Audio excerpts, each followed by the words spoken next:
Queridos irmãos, podem assentar, por favor.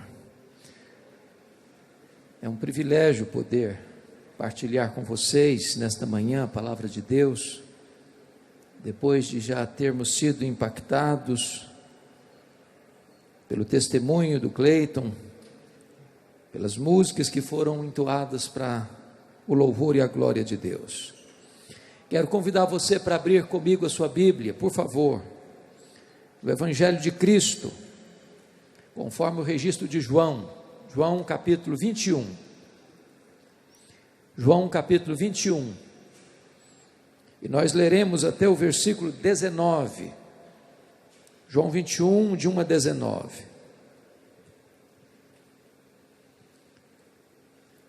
Está escrito: depois disto, tornou Jesus a manifestar-se aos discípulos junto do mar de Tiberíades, e foi assim que ele se manifestou. Estavam juntos Simão Pedro, Tomé, chamado Dídimo, Natanael, que era de Caná da Galileia, os filhos de Zebedeu e mais 2 de seus discípulos. Disse-lhe Simão Pedro: vou pescar. Disseram-lhe os outros: também nós vamos contigo. Saíram e entraram no barco, e naquela noite nada apanharam. Mas ao clarear da madrugada estava Jesus na praia. Todavia os discípulos não reconheceram que era ele. Perguntou-lhes Jesus: filhos, tendes aí alguma coisa de comer? Responderam-lhe: não.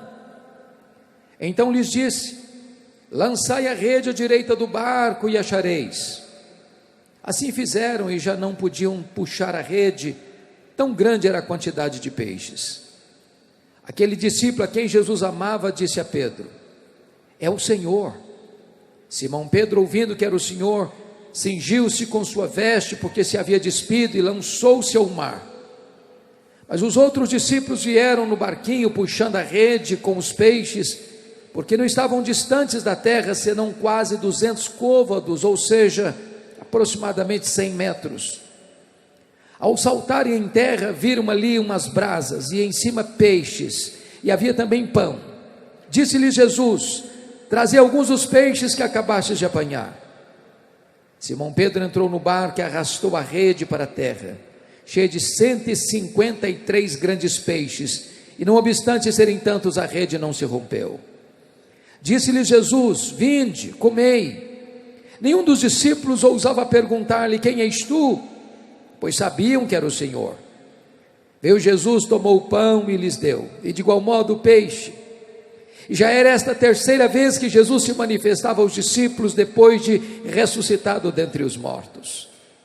Depois de terem comido, perguntou Jesus a Simão Pedro: Simão, filho de João, amas-me mais do que estes outros? Ele respondeu: sim, Senhor, tu sabes que te amo. Ele lhe disse: apacenta os meus cordeiros. Tornou a perguntar-lhe pela segunda vez: Simão, filho de João, tu me amas? Ele lhe respondeu: sim, Senhor, tu sabes que te amo. Disse-lhe Jesus: pastorei as minhas ovelhas. Pela terceira vez Jesus lhe perguntou: Simão, filho de João, tu me amas? Pedro se entristeceu por ele lhe ter dito pela terceira vez: tu me amas? E respondeu-lhe: Senhor, tu sabes todas as coisas, tu sabes que eu te amo. Jesus lhe disse: apacenta as minhas ovelhas. Em verdade te digo que quando eras mais moço, tu te cingias a ti mesmo e andavas por onde querias. Quando porém fores velho, estenderás as mãos, e outro te cingirá e te levará para onde não queres. Disse isto para significar com que gênero de morte Pedro havia de glorificar a Deus. Depois de assim falar, acrescentou-lhe: segue-me.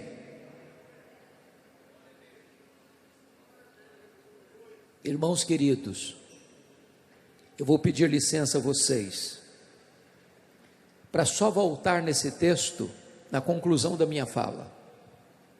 Meu propósito nesta manhã é apresentar a vocês o apóstolo Pedro.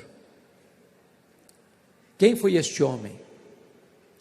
Que foi o grande líder dos apóstolos, tanto antes da sua queda, como depois da sua restauração. Quem foi este homem que pregava no poder do Espírito e os corações se derretiam? Quem foi este homem que abriu a porta do Evangelho para judeus e gentios? Quem foi este homem que orava e os enfermos eram curados? Quem foi este homem? Que nasceu em Betsaida, filho de João, irmão de André, pescador, casado, empresário de pesca. Quem foi este homem? Que é tão parecido com você e comigo. Homem inconstante, homem de altos e baixos, de avanços e recuos, capaz de fazer as mais profundas declarações de fidelidade a Cristo para negá-lo em seguida, capaz da mais audaciosa coragem para revelar a mais vergonhosa covardia em seguida. Quem é este homem? Este homem está entre nós nesta manhã. Esse homem mora debaixo da sua pele. O coração deste homem bate no seu peito. O sangue deste homem corre em suas veias. Você tem o DNA de Pedro. Você é Pedro. E o mesmo que Jesus fez na vida de Pedro, pode fazer na sua vida, nesta manhã, neste lugar. Um dos primeiros encontros de Pedro com Jesus deu-se no mar da Galileia. Diz a Bíblia que a multidão apertava Jesus, e os discípulos chegaram da pescaria, Pedro e seus companheiros, e nada pegaram naquela noite. Os barcos já estavam ancorados, eles estavam lavando as redes, quando Jesus vê 2 barcos ancorados, ele entra propositadamente no barco de Pedro e disse: Pedro, afasta o barco para mim. Pedro afastou o barco da praia, e Jesus fez do barco um púlpito, e da água o veículo da sua voz, e ensinou a grande multidão. Depois Jesus se dirige a Pedro dizendo: Pedro, lança-te ao mar, vai para o fundo e lança as redes para pescar. Eu acho que houve ali um diálogo entre Pedro e Jesus, dizendo: Senhor, de pescaria entendo eu, o Senhor sabe que pesca se faz à noite, e nós já trabalhamos a noite inteira e nada pegamos, o mar não está para peixe, Senhor. Mas de repente acende em sua alma um lampejo de fé, e ele disse: mas sob a tua palavra eu lançarei as redes. E quando ele lança as redes, um cardume começa a saltar nas redes, as redes começam a romper, aquele barco não consegue comportar o resultado da pescaria milagrosa, o outro barco precisa vir. E quando Pedro percebeu que ele não estava apenas diante de um dia de sorte, ele largou para lá as redes, ele largou para lá o barco, ele largou para lá os peixes, e correu na direção de Jesus, prostrou os seus pés de Jesus, e disse: Senhor, afasta-te de mim, eu sou um pecador, eu não mereço estar na tua presença. E Jesus olhou para ele e disse: não temas, Pedro, porque a partir de hoje eu farei de ti um pescador de homens. Naquele momento Pedro havia sido pescado pela rede da graça de Deus. Ele se torna um discípulo, mais tarde ele se torna um apóstolo e o líder deles. E ele caminha com Jesus, e ele escuta Jesus, e ele vê os milagres de Jesus, e ele se encanta com Jesus, até que Jesus, à luz de Mateus 16, está lá no extremo norte da Palestina, lá nas fraldas do Monte Hermon, lá na divisa com o Líbano, lá onde nasce o Rio Jordão, lá em Cesareia de Filipe. E Jesus pergunta para os seus discípulos assim: o que dizem os homens ser o Filho do Homem? O que o povo comenta a meu respeito? E os discípulos responderam: Senhor, uns pensam que tu és João Batista, outros pensam que tu és Elias, outros pensam que tu és Jeremias, outros pensam que tu és alguns dos profetas. Em outras palavras, Senhor, o povo não sabe quem tu és. Ainda hoje é assim. Mas Jesus se volta para os 12 e pergunta: e vós, quem dizeis que eu sou? E Pedro, que não suportava que ninguém falasse na sua frente, se levanta e diz em nome dos apóstolos: tu és o Cristo, o Filho do Deus vivo. Talvez até aguardando um elogio de Jesus. Parabéns, Pedro, você é um homem muito inteligente, você tem uma percepção muito aguçada. Parabéns por uma declaração tão clara, tão cirúrgica, tão precisa. Mas não foi o que Jesus disse para ele. Jesus disse: bem-aventurado és, Simão Barjonas, porque não foram carne e sangue quem tu revelaram, mas o meu Pai que está nos céus.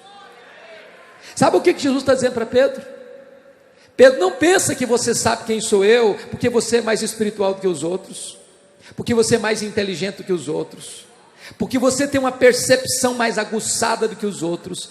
Pedro, você só sabe quem sou eu, porque o Pai me revelou para você, Pedro. Se o Pai não me tivesse revelado para você, Pedro, você também não saberia quem eu sou. E você e eu que estamos aqui nesta manhã, jamais poderíamos saber quem é Jesus, a não ser que o próprio Pai nos tivesse revelado o seu Filho. E Jesus se dirige a Pedro e diz: eu também te digo que tu és Pedro, e sobre esta pedra eu edificaria a minha igreja, e as portas do inferno não prevalecerão contra ela. Estamos aqui, irmãos, Mateus 16, 18, diante de um dos versículos mais importantes do cristianismo, porque da sua correta interpretação depende o futuro do cristianismo. A pergunta é: quem é a pedra sobre a qual a igreja está edificada? Há 3 interpretações. A primeira delas é que Pedro é a pedra. Há uma frase em latim, muito conhecida no universo religioso, que diz assim: ubi Petros, ibi ecclesia. Onde está Pedro? Aí está a igreja. A segunda interpretação é que a declaração de fé que Pedro declara: tu és o Cristo, o Filho do Deus vivo, é a pedra sobre a qual a igreja está edificada. Mas a terceira interpretação, penso eu que se não todos nós, a maioria de nós que está aqui, subscreve essa interpretação, é que o próprio Jesus é a pedra sobre a qual a igreja está edificada. E o texto nos leva a essa interpretação. Se não, vejamos. Na língua grega, onde esse texto foi escrito, há uma espécie de trocadilho que não aparece no português. Jesus diz assim: eu também te digo que tu és Pedro. No grego é Petros, fragmento de pedra. Mas sobre esta pedra, no grego Petra, rocha, eu edificaria a minha igreja. Então Jesus está dizendo o seguinte: eu também te digo que tu és Petros, fragmento de pedra, mas sobre esta pedra, sobre esta rocha que sou eu edificarei a minha igreja. Mas isso fica claro também pelo pronome demonstrativo. Qualquer pessoa que tem uma noção mínima da língua portuguesa, ou do inglês, ou do grego, sabem a diferença entre esta e essa. Por exemplo, eu estou com a minha Bíblia aqui, eu digo esta Bíblia, esta, está comigo. Mas se eu ponho minha Bíblia no púlpito e me afasto, eu digo essa Bíblia. Notem o que Jesus disse. Jesus disse: eu também te digo que tu és Petros, mas sobre esta pedra, não sobre essa pedra, sobre esta pedra eu edificarei a minha igreja. Se Pedro fosse a pedra, Jesus teria dito: tu és Petros, mas sobre essa pedra. Mas Jesus Cristo diz: sobre esta pedra, sobre esta rocha eu edificarei a minha igreja. De tal maneira que Jesus faz 4 declarações aqui. Primeiro, ele é o fundamento sobre o qual a igreja está edificada. O apóstolo Paulo diz: ninguém pode lançar outro fundamento além daquele que já foi posto, o qual é Cristo Jesus. O próprio apóstolo Pedro, em Jerusalém, disse que Jesus e não ele é a pedra sobre a qual a igreja está edificada, a pedra de esquina.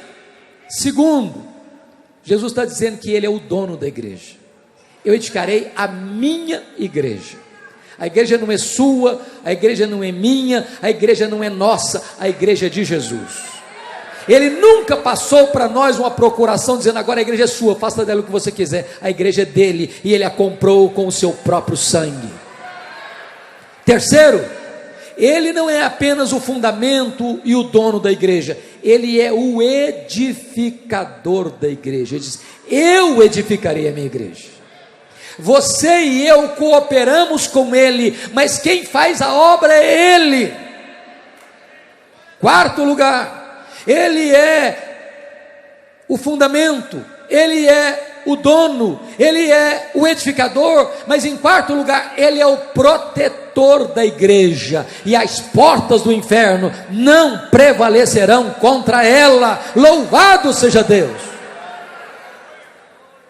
Já que os discípulos entenderam quem ele era, Mateus 16 diz que a partir daí Jesus começa a falar para eles algo que não tinha falado até então, mostrando para eles qual era o propósito da sua vinda ao mundo. Aí Jesus diz: olha, quero que vocês entendam uma coisa: o Filho do Homem vai ser entregue nas mãos dos anciãos, dos escribas, dos principais sacerdotes, e sofrer na mão deles muitas coisas. É necessário que o Filho do Homem seja morto para ressuscitar ao terceiro dia.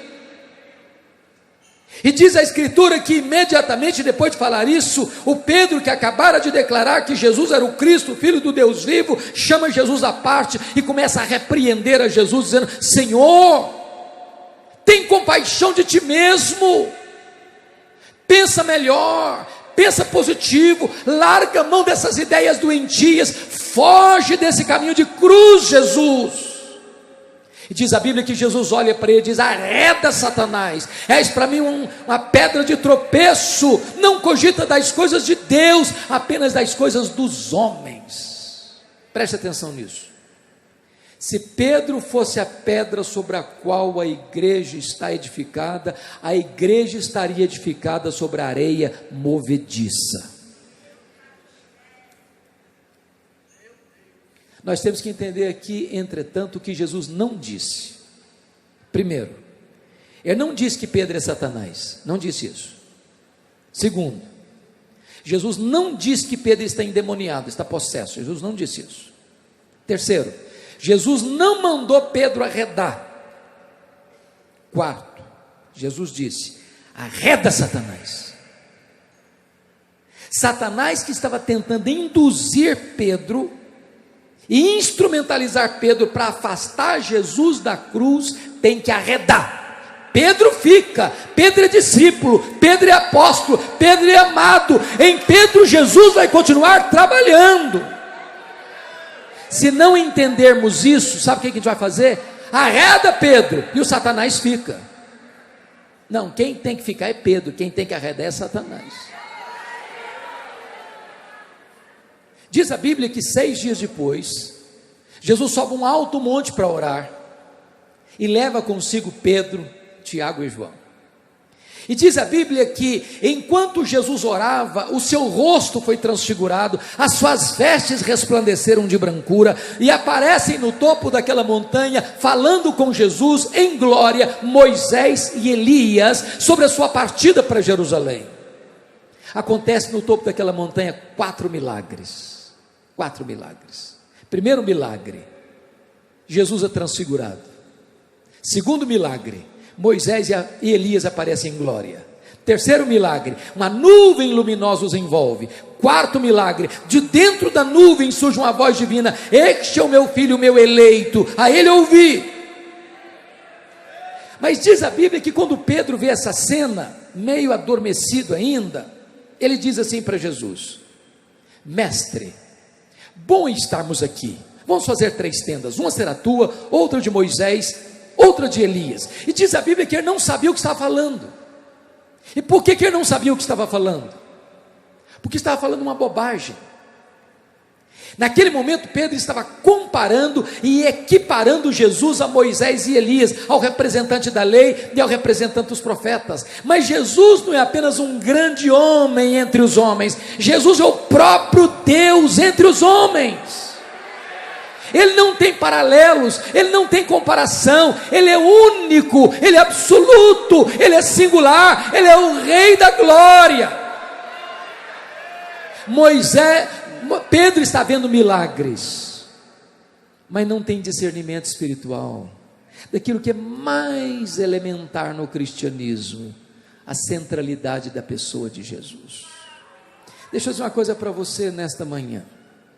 Às vezes nós somos levados a pensar que se nós vermos mais milagres, nós vamos ter mais fé. Isso não é verdade. Eu vou explicar para você por que não. No topo dessa montanha tem 3 gerações representadas: a geração de Moisés, a geração de Elias e a geração dos discípulos. Quando você lê a Bíblia, você vai ver que essas 3 gerações foram as gerações que mais viram milagres. Ao mesmo tempo você vai ver que foram as 3 gerações mais incrédulas da história. Pedro está vendo milagres, mas não está tendo discernimento da centralidade da pessoa de Jesus. Mas em segundo lugar, Pedro está vendo milagres, mas não discerne a centralidade da missão de Jesus. Quando você olha Lucas 9:31, eu pergunto a vocês, qual foi a pauta da reunião de Jesus com Moisés e Elias? Está escrito aí na sua Bíblia, que eles conversaram sobre a partida de Jesus para Jerusalém. A palavra partida no grego é êxodos, de onde vem a nossa palavra portuguesa, êxodo. O que foi o êxodo? Foi a libertação de Israel da escravidão do Egito. O que eles estão dizendo, Moisés e Elias, para Jesus, é que a ida de Jesus para Jerusalém, para morrer na cruz, seria o nosso êxodo, onde Jesus quebraria as nossas algemas, onde Jesus abriria as portas da nossa prisão, onde Jesus adquiriria para nós eterna redenção. Diz a Bíblia que quando Jesus desceu do monte, ele curou um menino endemoniado. Está escrito em Lucas 9:43 que diante desse grande milagre, todos se admiravam do quanto Jesus fazia. Todos quem? A multidão e os discípulos. Só que quando Jesus olha essa admiração, ele vê nisso uma espécie de tentação. Eu explico. Lembram quando Jesus multiplicou pães e peixes e o povo quis fazer de Jesus um rei? E Jesus fugiu, mandou primeiro os discípulos saírem, porque os homens ainda hoje, irmãos, ainda hoje, querem quem? Um Jesus apenas milagreiro. Não querem o Jesus da cruz. Não querem. Não querem o evangelho, que é o poder de Deus. Querem apenas milagres. Quando Jesus percebeu que todo mundo estava encantado com o milagre, querendo mais uma vez fazer dele um rei, um Messias político, apenas para resolver os problemas do aqui e do agora, diz Lucas 9:44, que Jesus olhou para os discípulos e disse: fixai nos vossos ouvidos as seguintes palavras: o Filho do Homem vai ser entregue nas mãos dos homens para morrer. Sabe o que Jesus está querendo dizer com isso? Não pensem vocês que eu vou mudar minha agenda. Não pensem vocês que eu vou ficar entre vocês apenas para alimentar vocês com o pão da terra e para curar vocês das doenças. Eu estou indo para a cruz, é para a cruz que eu estou indo. Essa agenda é eterna, porque é lá na cruz que eu vou abrir a porta do cativeiro, é lá na cruz que eu vou perdoar o pecado de vocês, é lá na cruz que eu vou dar a vocês a vida eterna, é lá na cruz que eu vou remir vocês da escravidão do diabo. Mas Lucas 9,45 diz que eles não entenderam isto, vendo milagres, mas não discernindo quem é Jesus e o que Jesus veio fazer. A partir de Lucas 9,51, você vai ler que Jesus está indo para Jerusalém. As pessoas podem ler isso no rosto dele, e ele vai fazendo uma jornada itinerante de evangelização na Galiléia e na Pérea, até que ele sobe para Jerusalém. Quando ele entra em Jerusalém, as multidões vão cantando, vão celebrando, vão dizendo: Hosana, Hosana, bendito que venha em nome do Senhor. E ele vai descendo o Monte das Oliveiras, vai cruzando o Vale do Cedron, vai subindo a encosta do Monte Moriá, onde estava o templo, a entrada da cidade. E diz Lucas que quando Jesus está entrando na cidade, ele começa a chorar. O povo canta, ele chora. Por que ele chora? Porque Jerusalém não tinha aproveitado o tempo da sua visitação, porque ele viu profeticamente que a cidade seria invadida pelos romanos, esmagada pelos romanos, e os romanos entrariam, destruiriam os muros, queimariam o templo, passaria o fio da espada homens e mulheres, e dispersaria para o mundo judeus e cristãos, na mais longa diáspora de todos os tempos, desde 70 a 14 de maio de 1948. Jesus entra na cidade. Mais tarde Jesus disse para Pedro assim: Pedro e João, vocês vão preparar para mim um lugar, para eu comer a Páscoa com vocês, preparar o cenáculo.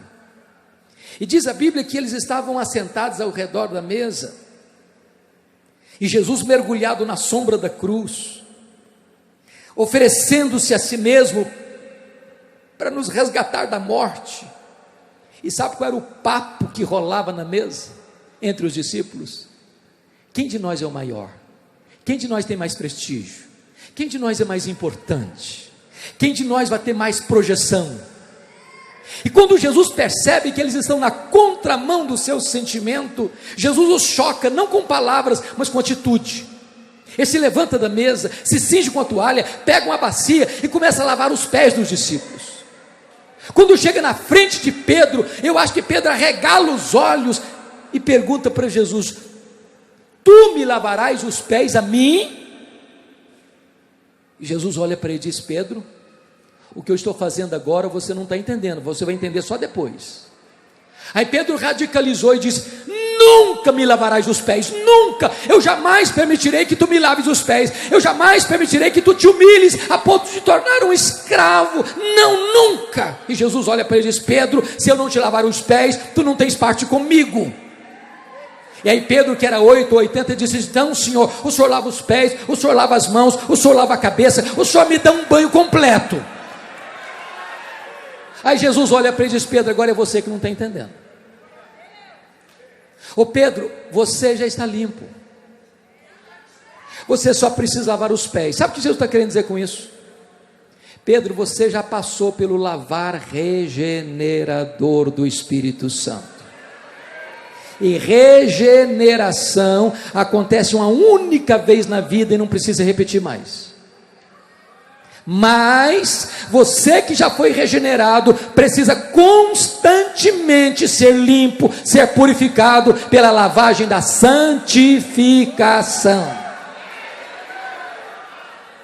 Ali Jesus falou para ele do amor, ali Jesus falou para ele da casa do Pai, ali Jesus falou para eles do céu, ali Jesus falou para eles da segunda vinda, ali Jesus falou para eles da vinda do Espírito Santo, ali Jesus orou por eles, ali Jesus instituiu a ceia, ali Jesus cantou um hino, dali Jesus desceu para atravessar o Vale do Cedron e ir para o Jardim das Oliveiras, para o Jardim do Getsêmani. Quando ele está descendo, ele se dirige aos seus discípulos nessas palavras: nesta noite, todos vós vos escandalizareis comigo, como está escrito: ferirei o pastor e as ovelhas ficarão dispersas. Aí Jesus se aproxima de Pedro e diz: Pedro, Satanás vos requereu para peneirardes como trigo, mas eu orei por ti, Pedro, para que a tua fé não desfaleça, e quando tu te voltares para mim, Pedro, fortalece os teus irmãos.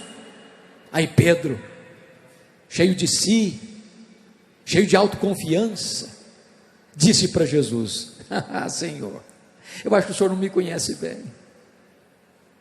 Senhor, eu sou um homem batuta, a corda não rói do meu lado não. Eu acho até, Senhor, que quando a coisa pegar mesmo, os outros vão te abandonar.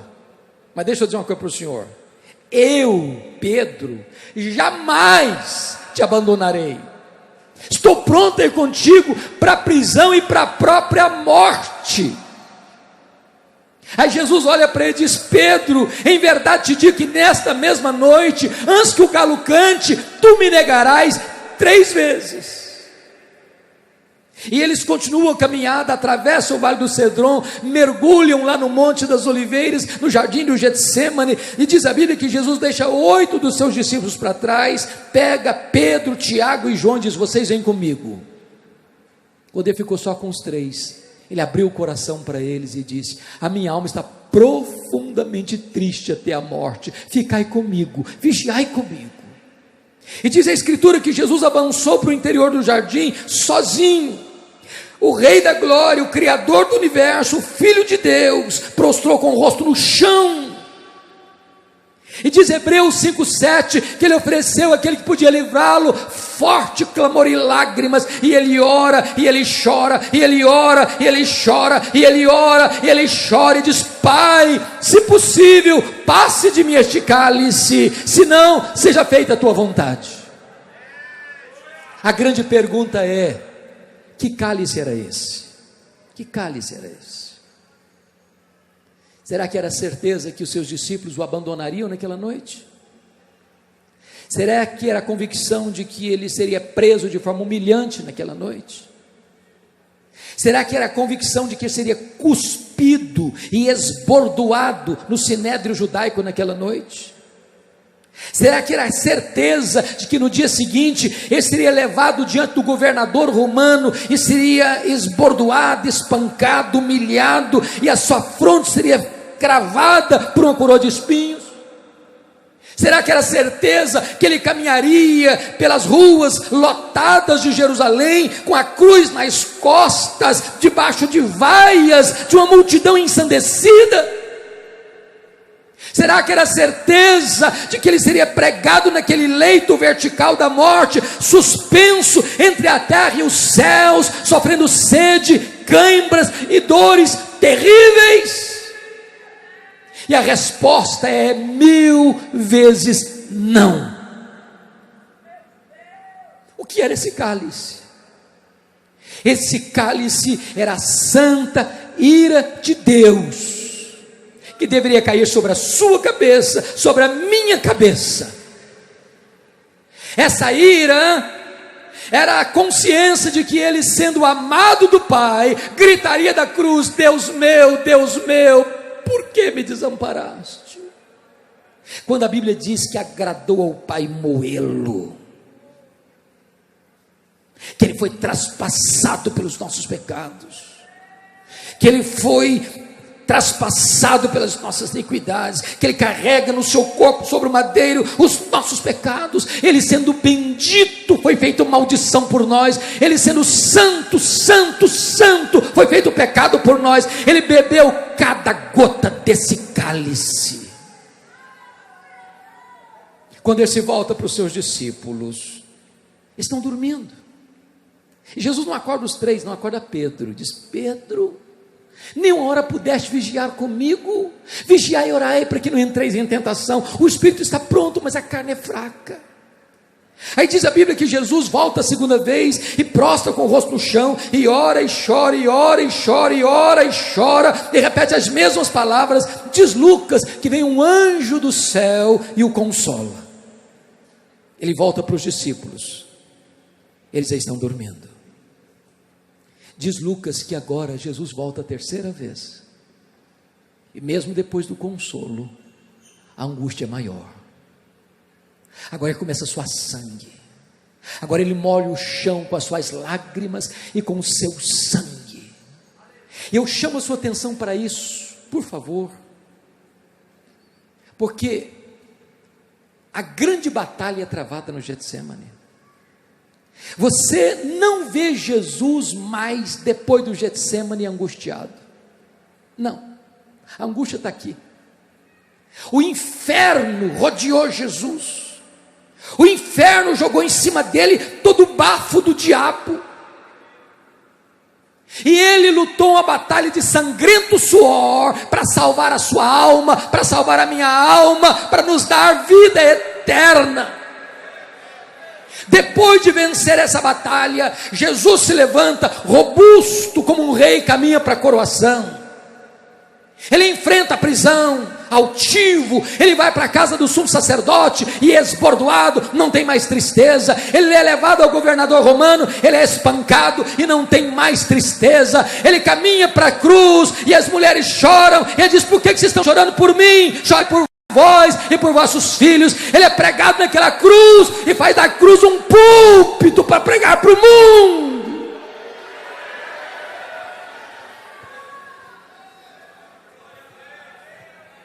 Depois de orar a terceira vez, ele volta para os discípulos, eles estão dormindo ainda.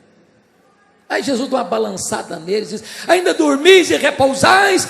Acordai, levantai, vamos-nos, o inimigo se aproxima.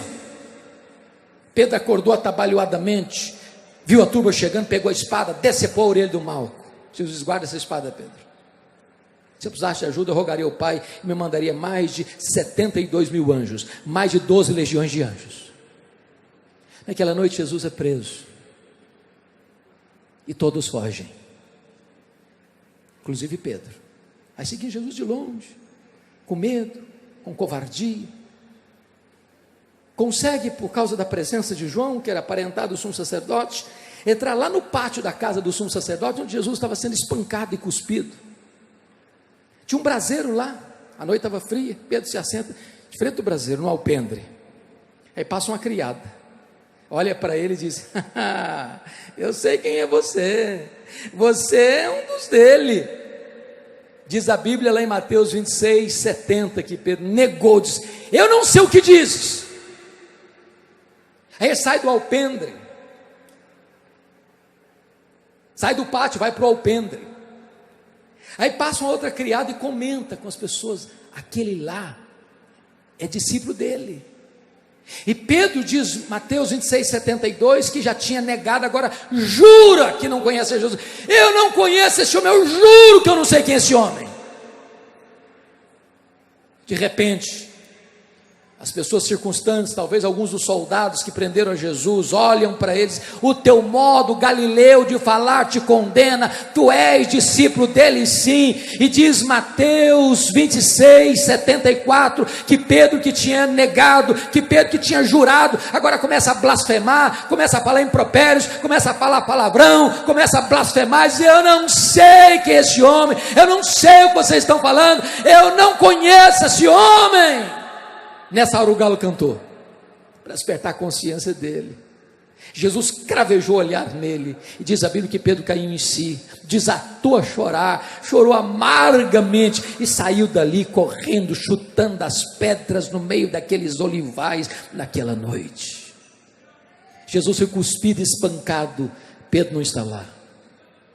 Na sexta de manhã, Jesus é levado de novo ao plenário pleno do Sinédrio, para costurar em dupla acusação contra Jesus: blasfêmia contra Deus, conspiração contra César, e Pedro não está lá. Jesus é levado na sexta de manhã diante do governador romano, e Pedro não está lá. Jesus é condenado à morte, morte de cruz, e Pedro não está lá para ajudar Jesus a carregar a cruz. Um outro Simão tem que ajudá-lo. Às 9 horas da manhã da sexta-feira, Jesus é pregado na cruz, e Pedro não está lá. 6 horas de cãibras, de dores, de sede, e Pedro não está lá. Jesus morre às 3 da tarde, e Pedro não está lá para lhe dar um sepultamento digno. É preciso que 2 membros do Sinédrio, José de Arimateia e Nicodemos, façam isso. Jesus é sepultado na boca da noite, e Pedro não está lá. Domingo de manhã, as mulheres vão ao sepulcro levar perfumes. Uma surpresa: o túmulo está aberto, a pedra está rolada, o túmulo está vazio.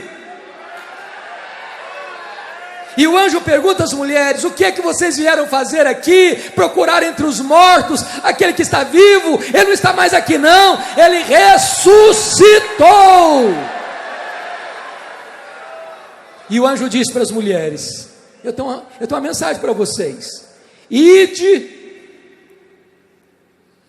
dizei aos seus discípulos e a Pedro, que ele vai adiante de vós para Galiléia, lá o vereis, como ele vos disse. Eu pergunto a vocês, por que a menção do nome de Pedro? Ele não era discípulo? Sabem por que Jesus menciona o nome de Pedro?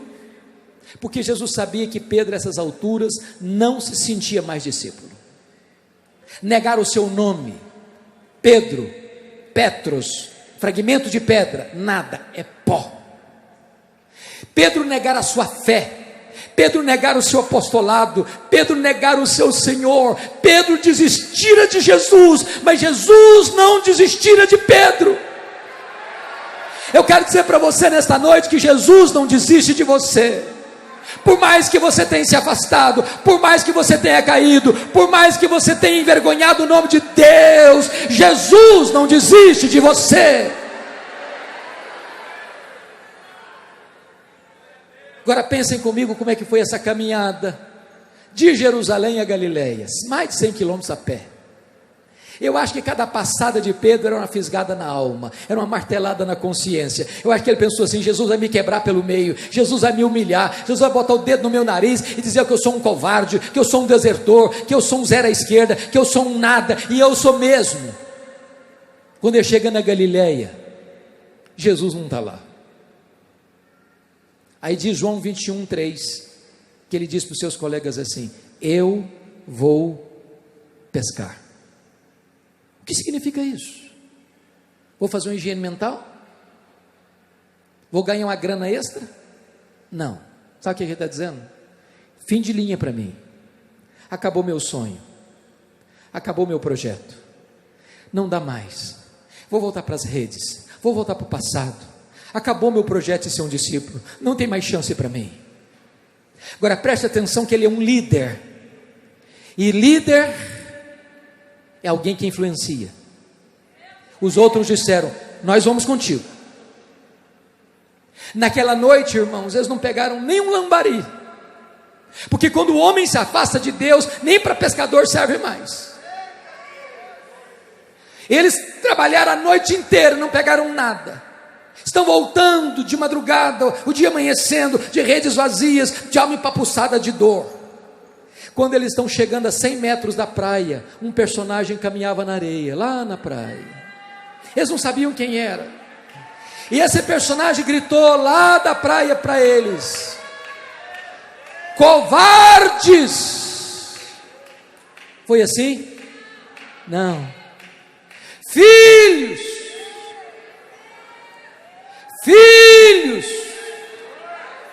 Para um bando de covardes, para um bando de traidores, para um bando de desertores, filhos. Tem nessa única palavra mais de uma tonelada de graça. Filhos. Tendes aí alguma coisa de comer? Não. Lançai a rede à direita do barco e achareis. O Senhor a quem servimos nesta manhã domina sobre os peixes do mar.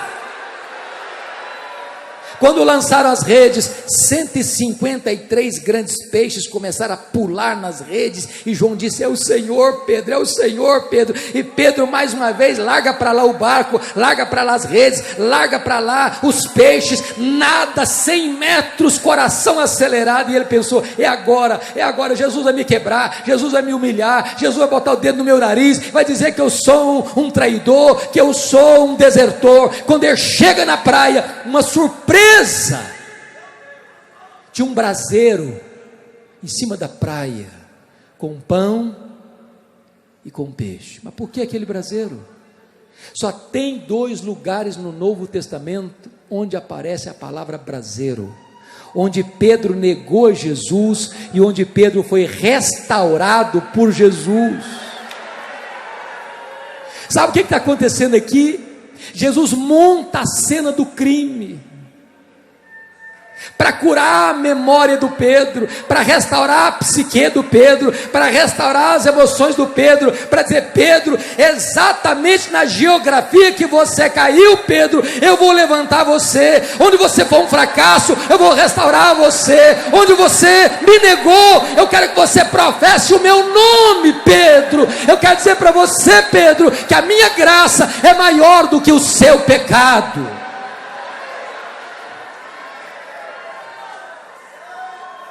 Diz a Bíblia,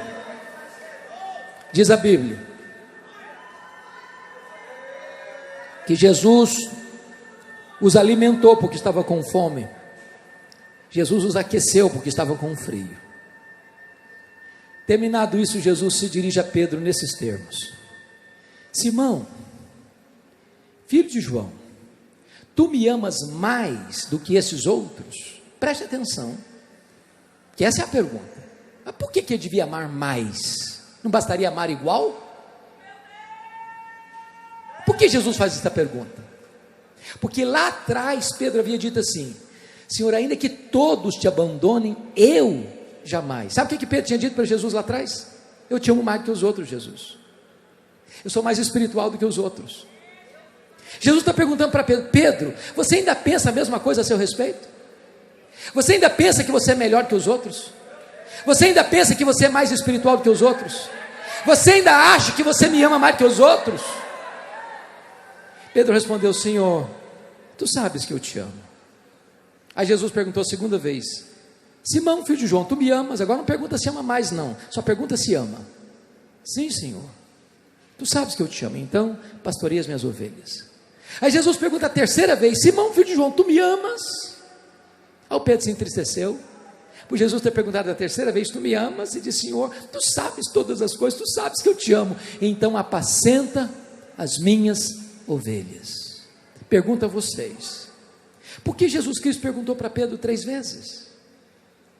Porque Pedro negara 3 vezes. Sabe o que significa isso? Jesus está dizendo para Pedro: Pedro, para cada queda sua, Pedro, tem uma dose suficiente da graça para restaurar você, Pedro. Para cada queda sua, Pedro, tem restauração para você. A graça é suficiente, Pedro. Se fosse um jogo, eu narraria assim. Quando Pedro negou a Jesus a primeira vez, Pedro, você está perdendo de 1-0. Quando Pedro negou a Jesus a segunda vez, Pedro, você está perdendo de 2-0. Quando Pedro negou a terceira vez, Pedro, você está perdendo de 3-0. Pedro, tu me amas? Sim, Senhor. Pedro, 3-1. Segunda vez: Pedro, tu me amas? Sim, Senhor. 3-2. Terceira vez: Pedro, tu me amas? Sim, Senhor. 3-3. Pedro, segue-me. 4-3 para a restauração, Pedro. Eu estou mudando o placar da sua vida, Pedro. Eu estou virando a mesa da sua história, Pedro. Eu estou restaurando você, Pedro.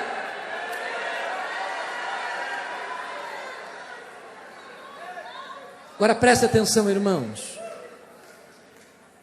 Na língua grega que foi escrito esse texto, há uma riqueza que nós não conseguimos alcançar na língua portuguesa. E eu explico.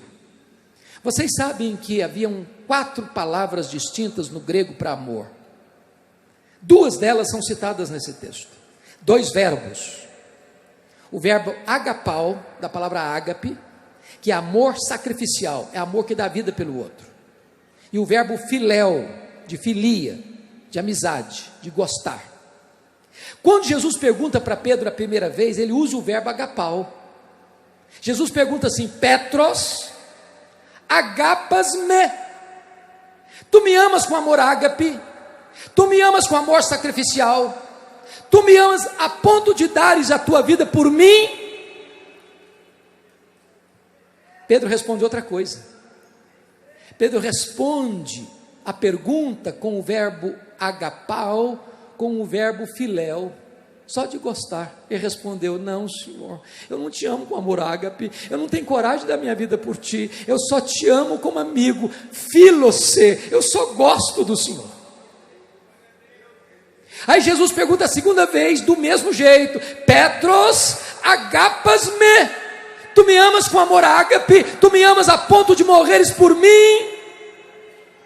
Pedro respondeu do mesmo jeito da vez anterior: não, Senhor, eu não tenho coragem de morrer por ti, eu não tenho coragem de dar minha vida por ti, eu só gosto do Senhor, filocê. Por que Pedro ficou triste a terceira vez? Porque Jesus mudou a pergunta. Jesus agora faz a pergunta usando o mesmo verbo que Pedro estava usando na resposta. Então Jesus pergunta a terceira vez para ele assim: Petros, fileis-me?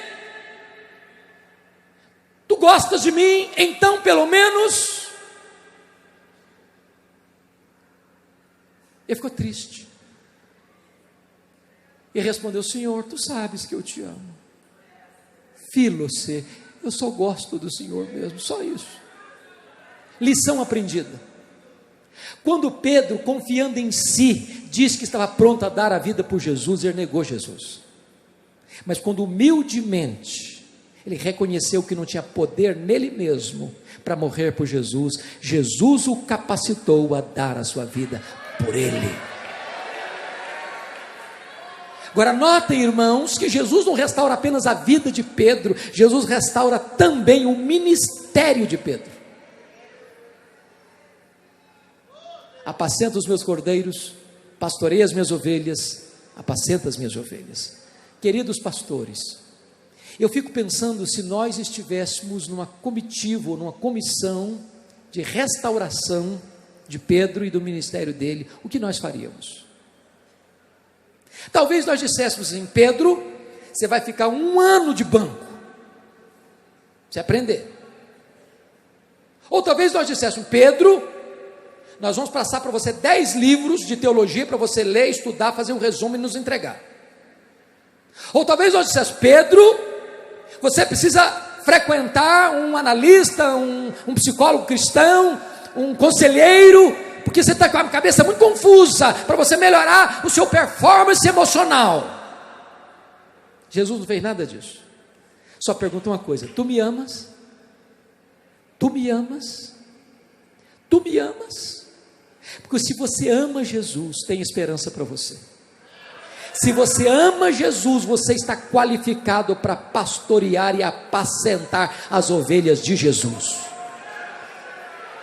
A partir daqui, irmãos, Pedro é um homem de oração. A partir daqui, Pedro é um homem cheio do Espírito Santo. A partir daqui, Pedro é um pregador ungido, que prega e os corações se derretem. A partir daqui, Pedro não teme mais açoite, Pedro não teme mais cadeia, Pedro não teme mais autoridade, Pedro não teme mais a morte. A partir daqui, Pedro ora pelos enfermos, eles são curados. A partir daqui, Pedro é um homem poderosamente usado nas mãos de Deus. Agora eu vou encerrar, convidando você para examinar comigo o verso 18, aí Jesus diz assim para ele: em verdade te digo, que quando eras mais moço, tu te cingias a ti mesmo, e andavas por onde querias, quando porém fores velho, estenderás as mãos, e outro te cingirá, e te levará para onde não queres. O que Jesus quis dizer com isso? Ele explica no verso 19, disse isto para significar com que gênero de morte Pedro havia de glorificar a Deus. Todos vocês sabem, irmãos, o que aconteceu no dia 17 de julho do ano 64 da era cristã. A cidade de Roma foi incendiada, 70% da cidade foi destruída. Dos 14 bairros de Roma, 10 deles foram devastados pelas chamas. Os historiadores dizem que foi o próprio imperador Nero que botou fogo em Roma. Só que os 4 bairros restantes, densamente povoados por judeus e cristãos, dão a Nero um álibi para botar a culpa do incêndio de Roma nos crentes. Começa uma matança generalizada, uma chacina. Os crentes eram crucificados. Faltou madeira para fazer cruz. Os crentes eram amarrados nos postes e queimados vivos para iluminar as noites de Roma. E nessa perseguição, Pedro e Paulo foram apanhados. Paulo era cidadão romano. Se fosse hoje, diríamos que ele tinha direito à cela especial. foi condenado à morte, mas uma prisão rápida, foi degolado, não tem sofrimento, a espada passou, acabou o sofrimento. Mas Pedro era um cidadão comum, e a pena capital para os romanos, para o cidadão comum, era a morte de cruz. Até que chegou o dia, já velho, Pedro é levado para o patíbulo, para ser executado, para ser crucificado. Aqui a Bíblia cessa a informação, mas a história nos ajuda. Dizem os historiadores que quando foram crucificar Pedro, ele disse para os seus executores: eu não sou digno de morrer como meu Senhor morreu, crucifiquem-me, mas crucifiquem-me de cabeça para baixo. E com esse gênero de morte, ele glorificou a Deus. Agora eu chamo a atenção dos meus irmãos nesta manhã, já começo de tarde, que foi depois de explicar para Pedro que ele morreria crucificado na sua velhice, é que Jesus disse para ele: segue-me, segue-me. Não é segue-me para a riqueza, não é segue-me para o sucesso, não é segue-me para os aplausos do mundo, segue-me para a morte, segue-me para o sacrifício, segue-me para o martírio, segue-me para a cruz. É preciso que você e eu entendamos isso ainda hoje, é que a cruz precede a coroa, e o sofrimento precede a glória, porque a nossa leve e momentânea tribulação vai produzir para nós eterno peso de glória, acima de toda comparação. Para ser discípulo, tem que negar a si mesmo, tem que tomar a sua cruz, e tem que seguir o crucificado. Mas eu encerro com as palavras do próprio Pedro. Se você puder abrir sua Bíblia aí comigo, por gentileza. É importante entender o que ele sentiu na hora de morrer. Está lá na segunda carta dele, segunda carta de Pedro, capítulo 1, versos 14 e 15. E eu encerro aqui. Pedro está na antessala do seu martírio. E ele diz assim: certo, versículo 14, certo de que estou prestes a deixar o meu tabernáculo, ou seja, estou prestes a deixar o meu corpo, estou prestes a morrer.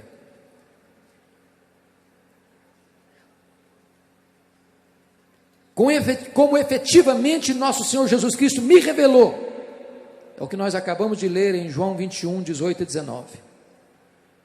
Mas de minha parte, preste atenção, esse homem está morrendo, está velho, está indo para a cruz. Mas de minha parte, eu não vou pedir autocomiseração, piedade para mim, não vou levantar uma bandeira contra o governo que vai me matar. Mas de minha parte, esforçar-me-ei. Está velho, mas ele ainda se esforça. De que maneira? Diligentemente, por fazer que a todo tempo, mesmo depois da minha partida, mesmo depois da minha morte, conserveis lembrança de tudo. Sabe o que ele está dizendo? O importante não é o evangelista, o importante é o evangelho. O importante não é o pregador, o importante é a pregação.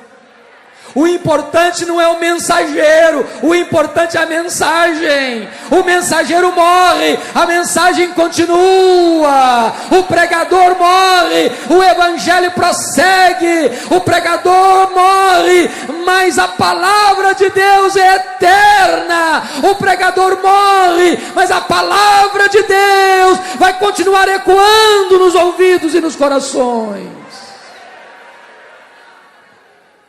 Oh, irmãos, que Deus nos ajude a não nos envergonharmos do Evangelho, porque o Evangelho é o poder de Deus para a salvação de todo aquele que crê. É hora de você e eu abraçarmos este Evangelho robusto, viril, maiúsculo, e vivermos de modo digno daquele que morreu por nós e ressuscitou para termos vida eterna. Eu quero orar com você, eu quero orar por você. Hoje Deus está aqui para restaurar a sua vida, Deus restaurar seu ministério. Nós temos muito espaço aqui na frente. Se você tiver liberdade de sair da sua cadeira e vir aqui à frente, nós vamos orar juntos, em nome do Senhor Jesus. Pode levantar e vir, vamos orar juntos, pedir que Deus restaure a nossa sorte. Pode vir, Deus está neste lugar, Deus está aqui para curar a sua alma, Deus está aqui para restaurar o seu coração, Deus está aqui para dizer para você que já foi tão usado nas mãos de Deus, e já enstarelhou as armas, já acha que não tem mais jeito. Deus está aqui hoje para restaurar o seu ministério, Deus está aqui hoje para levantar você, encher você do seu poder, e usar poderosamente a sua vida.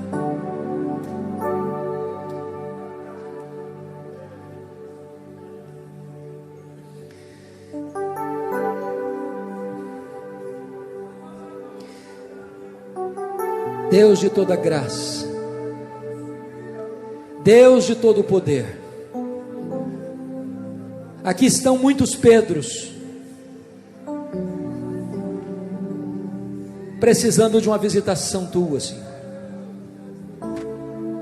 Os Pedros que fracassaram, os Pedros que caíram, os Pedros que negaram, os Pedros que fugiram, os Pedros que não tiveram coragem de cumprir os votos. Nós somos Pedro, Senhor. Quantas vezes nós entristecemos o teu coração? Quantas vezes nós pecamos contra ti? Restaura nossa alma nesta tarde, Senhor. Visita o teu povo, Senhor. Levanta-nos. Perdoa-nos, dá-nos uma nova chance, Senhor. Tu és o Deus da segunda oportunidade, dá-nos uma outra chance, Senhor. Cura nossa infidelidade, reacende em nosso coração o amor por Jesus, e restaura a nossa vida, e restaura o nosso ministério, e enche-nos do poder do Espírito Santo, e usa-nos na tua obra, e se preciso for, Senhor, capacita-nos a morrer por ti. Eis-nos aqui, Senhor, eis o teu povo, eis as tuas ovelhas, eis a tua igreja, eis a tua noiva, eis a menina dos teus olhos. Visita a tua vinha, Senhor, restaura-nos para a glória do teu nome, em nome de Jesus. Aleluia, aleluia. Dê um abraço gostoso em quem está perto de você. Santo é o teu nome, é o Rei do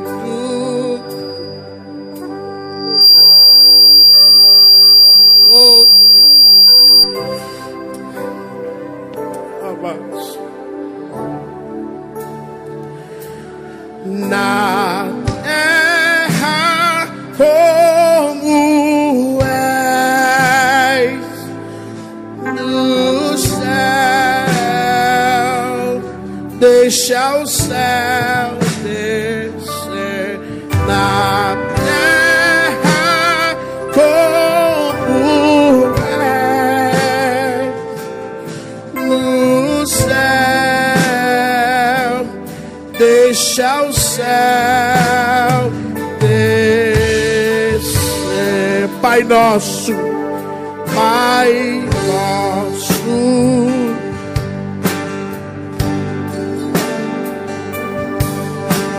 santo é o teu nome, teu reino,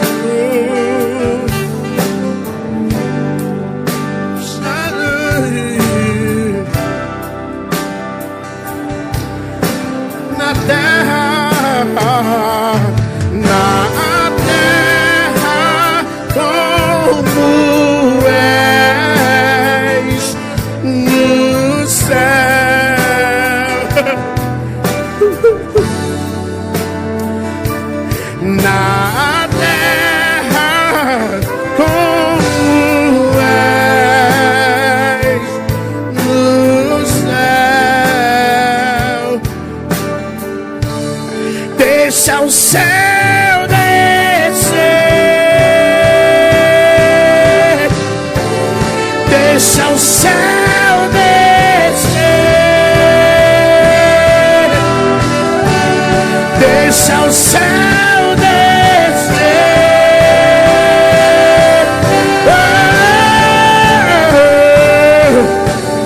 Teu é o reino, teu é o poder e tua.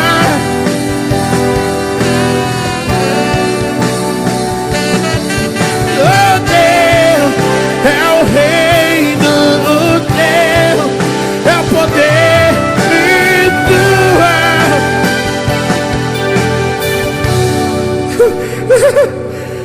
Pai nosso,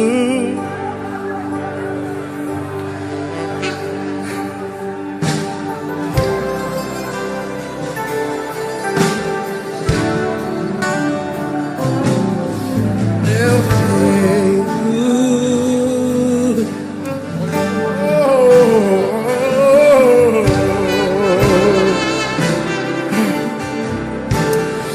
É tu que reges a terra como és lá no céu. Deixa o céu descer.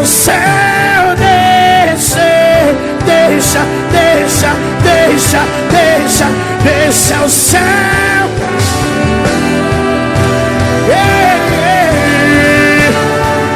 É tudo teu.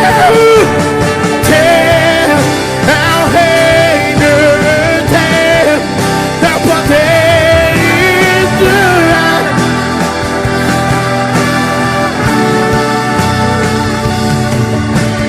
Teu é o reino, teu é o poder e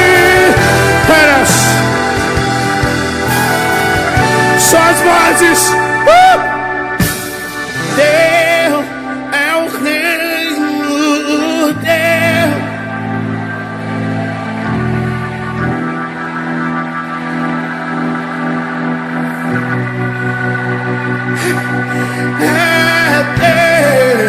é o reino, teu.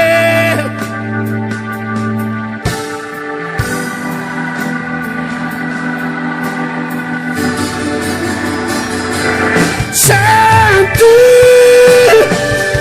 Santo,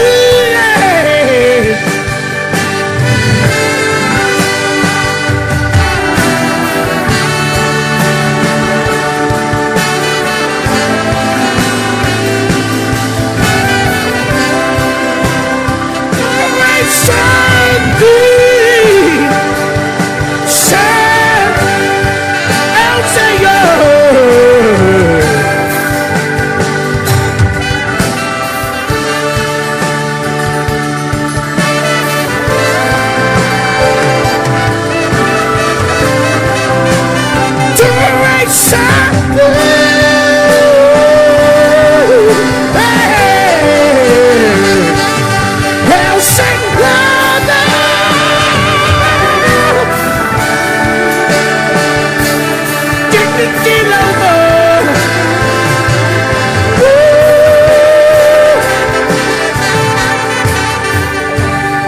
Vamos terminar. É tudo dele. Não há nada igual, não há nada melhor a de se comparar.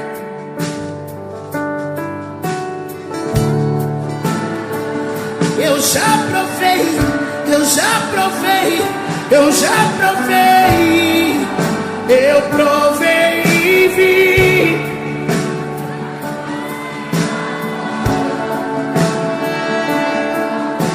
E a vergonha tira